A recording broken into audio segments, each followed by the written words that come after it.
The U.S. government now laying out its legal argument for killing American citizens overseas without a trial.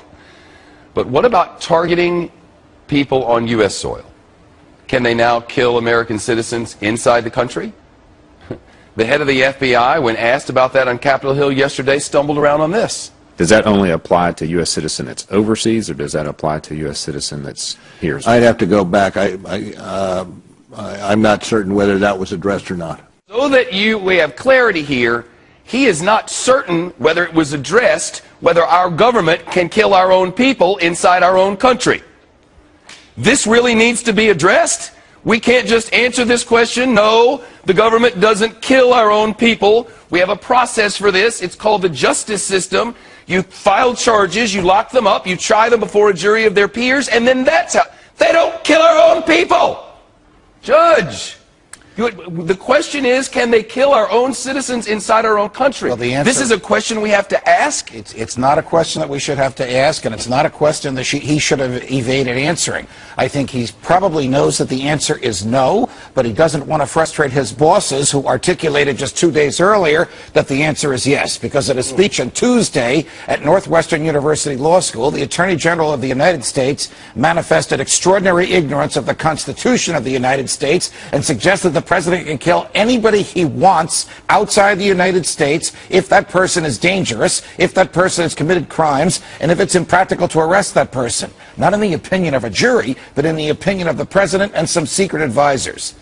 The Constitution says to the contrary. The Constitution says if the government wants your life or your liberty or your property, it has to articulate to a jury what law you have violated and prove its case beyond a reasonable doubt to that jury. It's called due process. Without due process, the government could take anything it wanted and kill anybody it wanted, and Attorney General Holder ought to know that. I suggest that Bob Mueller does, and the reason he evaded that answer is because he wants to keep his job. Well, you heard what Eric Holder said. He said there is due process, but there is not due juris something or other. Judicial process. Not judicial process. What the Attorney General said, let me make his argument. His argument is that there is a substituted form of due process.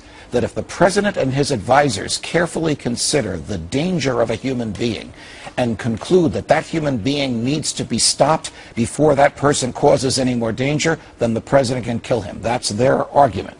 There is no case law that stands for that. There is no statute that authorizes it, and it directly defies the Fifth Amendment to the Constitution. Sounds like a crime against humanity. What's the difference between that and what Bashar al-Assad is doing to his own people? What is the difference? Nothing. What's the difference between killing somebody, an American with a drone in Yemen, and killing an American with a drone in Peoria? Nothing.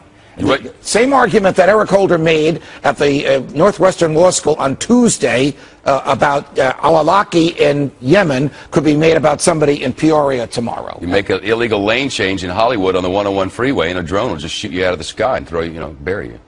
Well, I don't know that it's going to. I don't know either, but who'd have thought we'd ever get to hear? Who would have thought that we'd even be having a conversation like this? That the head of the FBI would hesitate to answer a question that is so imbued in our history and our law and our values. Due process precedes punishment. That he can't answer that in public. The last time the federal government claimed that it could kill Americans was in the Civil War. And even Lincoln said it could only be done during combat. This federal government, this administration, says it can kill Americans when they're riding with their children in a car in a desert. I don't know, Judge. Thank you. You're welcome. Keep watching them, please. Of course. Thanks for having me.